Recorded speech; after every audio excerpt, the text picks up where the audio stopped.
আসসালামু আলাইকুম দর্শক, আমি নাইম ইসলাম আপনাদের সামনে আরও একটি ভিডিও নিয়ে হাজির হয়েছি। সবাইকে আমার চ্যানেলে স্বাগতম। আজকের ভিডিওটি হচ্ছে এই যে আমরা দেখেছি বিগত সরকারের আমলে বিভিন্নভাবে দুর্নীতি করে দেশ থেকে টাকা পাচার হয়েছে। বিভিন্ন ব্যাংক থেকে নামে বেনামে টাকাগুলো সব আওয়ামী লীগ সরকারের আমলে পাচার করা হয়েছে। এই টাকাগুলো আসলে গেছে কোথায়? এই টাকাগুলো কানাডা চলে গেছে এবং যুক্তরাষ্ট্রে বিভিন্ন খাতে তারা বিনিয়োগ করেছে এই দেশের টাকাই। কারণ যারা চোর তারা আসলে দেশে কিছু করে না, চোরের টাকা দিয়ে দেশে কিছু করলে আসলে ধরা খাইবে। এই ডিবি হারুন তিনিও বিভিন্ন রাষ্ট্রে নিয়ে গেছে টাকা। আসলে তাদের ম্যান্ডেট ছিল এই যে তারা যদি কোনোদিন সরকার থেকে পতন হয় তাহলে তারা বিদেশে সেটেল হয়ে যাবে। এই নিয়েই তারা বিদেশে সেই রকমের আখের গুছিয়েছে। এখন এই টাকা যদি উদ্ধার করতে হয় তাহলে অবশ্যই তাদেরকে আইনের আওতায় আনতে হবে। আর দেশের অর্থনৈতিক অবস্থা ঘোরাতে হলে এই টাকাগুলো অবশ্যই আনতে হবে। এ সম্পর্কে একটি ভিডিও। যুক্তরাজ্য হাসিনার ঘনিষ্ঠদের বিপুল সম্পত্তির সন্ধান পাওয়া যায়। সাবেক মন্ত্রীসহ রাজনৈতিক ব্যবসায়ীদের বিপুল পরিমাণ সম্পত্তি সন্ধান পাওয়া গেছে। যুক্তরাজ্য আবাসন খাতে 40 কোটি পাউন্ডের 6,000 কোটি টাকার বেশি বাংলাদেশ থেকে পাচার হওয়া অর্থ দিয়ে এসব সম্পত্তি কেনা হয়েছে বলে অভিযোগ রয়েছে। ব্রিটিশ সংবাদ মাধ্যম অবজারভার ও বার্লিনভিত্তিক দুর্নীতি বিরোধী প্রতিষ্ঠান ট্রান্সপারেন্সি ইন্টারন্যাশনাল যৌথ অনুসন্ধানে এসব তথ্য উঠে এসেছে। শনিবার যুক্তরাজ্যের সংবাদ মাধ্যম গার্ডিয়ান এই অনুসন্ধান নিয়ে একটি প্রতিবেদন প্রকাশ করে। ইন্টারন্যাশনাল অনুসন্ধানে বলা হয়েছে যে 350টা সম্পত্তির সন্ধান পাওয়া গেছে। এর মধ্যে ফ্ল্যাট থেকে শুরু করে সুবিশাল অট্টালিকা ম্যানশন পর্যন্ত রয়েছে। যুক্তরাজ্য দেশটির বাহিরেও বিভিন্ন প্রতিষ্ঠানে অফশোর কোম্পানির নামে এই সম্পত্তির অনেকগুলো কেনা হয়েছে। অনুসন্ধানে দেখা গেছে যে এই কোম্পানির মাধ্যমে কেনাই সম্পত্তির অনেকগুলো মালিকানা রয়েছে সাবেক প্রধানমন্ত্রীর বেসরকারি শিল্প ও বিনিয়োগ উপদেষ্টা সালমান এফ রহমানের। আসলে সালমান এফ রহমান আসলে কোন ধরনের নেতা এটা আমরা অনেকেই জানি যে শেয়ার মার্কেট থেকে সব কিছু চুরি করে নিয়ে গেছে।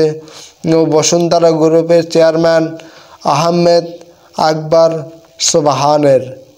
এছাড়াও সাবেক ভূমিমন্ত্রী সাইফুজ্জামান চৌধুরী, নাসা গ্রুপের চেয়ারম্যান নজরুল ইসলাম মজুমদার, তাদের পরিবারের সদস্যদেরও অনেক সম্পত্তি রয়েছে। প্রত্যেকটা মানুষ আসলে তারা নিজেরাও চুরি করে নেয়, চুরি করে তাদের পরিবারের নামেও তারা সম্পত্তি আসলে থুইছে গড়ছে। কারণ তারা জানে আসলে তাদেরকে ধরা হবে, এই জন্য তারা শুধু নিজেদের নামই রাখে নাই, তাদের প্রত্যেকটা ছেলে মেয়ে তাদের পরিবার সবাই নামই আসলে সম্পদ রাখছে। সালমান এফ রহমানের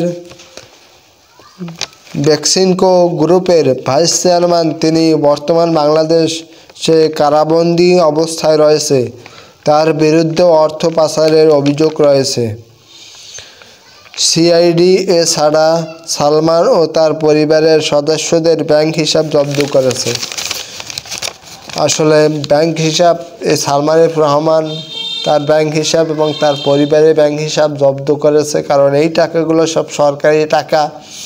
অনুসন্ধান অনুযায়ী সালমানের পরিবারের সদস্যদের লন্ডনে মোফার এলাকায় গ্লোস 7 স্কয়ার 60টি বিলাসবহুল অ্যাপার্টমেন্টের মালিকানা অংশীদার রয়েছে। আসলে দেখেন যে প্রত্যেকটা নেতাকর্মী আমেরিকা, ইউরোপ, তারপরে কানাডা উচ্চবিলাসী যে দেশগুলো আছে প্রত্যেকটা দেশে তারা বিনিয়োগ করেছে এবং বিনিয়োগ করে রেখেছে যে তারা যদি কোনো দিন সরকার থেকে পতন হয় তাহলে তারা সেখানে বিলাসবহুলভাবে চলাফেরা করবে। তারা আসলে এই সমস্ত নেতারা বাংলাদেশের মানুষের কথা চিন্তা করে নাই। তারা যদি বাংলাদেশের মানুষের কথা চিন্তা করত তাহলে তারা এই সম্পদগুলো এরকম করতে পারতো না। তরসব তারা বাংলাদেশের বৈধ পথে অনেক সম্পদ উপার্জন করতে পারত এবং উপার্জন করে তারা যদি বাংলাদেশের চিন্তা করত তাহলে তারা এই সকল প্রতিষ্ঠানগুলো বাংলাদেশে গড়ে উঠাইত। কারণ বাংলাদেশে যদি একটা সম্পদ গড়ে ওঠানো হয় তাহলে এটা বাংলাদেশের দিক থেকে অনেক আগানো যায়। সেই প্রতিষ্ঠানে বাংলাদেশের মানুষ কাজ পায়। আসলে আমাদের যারাই ক্ষমতা আসে তারা প্রত্যেকটা রাজনৈতিক দল সব কিছু করে বাহিরে, আসলে তাদের চিন্তাধারা ওই রকম থাকে। তারা যদি বাংলাদেশের মানুষের জন্য রাজনীতি করত তাহলে বাংলাদেশেই তারা প্রতিষ্ঠানগুলো করতে এবং এই প্রতিষ্ঠানের মাধ্যমে বাংলাদেশের মানুষকে তারা চাকরি দিত। এতে বাংলাদেশের মানুষের উপকার হতো, দেশের উপকার হতো এবং দেশ আরও উন্নত হতো।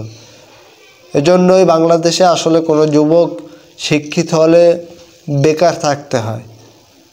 অনেক যুবক বাংলাদেশ থেকে চলে যায় ইউরোপ আমেরিকায় উচ্চবিলাসী জীবনযাপন করতে। আসলে বাংলাদেশ তাদের জন্য বসবাসযোগ্য না। এই সমস্ত নেতা এদের কারণে বাংলাদেশটা আসলে মানুষের কাছে খারাপ হয়, ভাবমূর্তি খারাপ হয়। তো দর্শক, আশা করি ভিডিওটি দেখছেন। সকলকে অসংখ্য ধন্যবাদ। দেখা হবে আবার নতুন কোনো ভিডিও।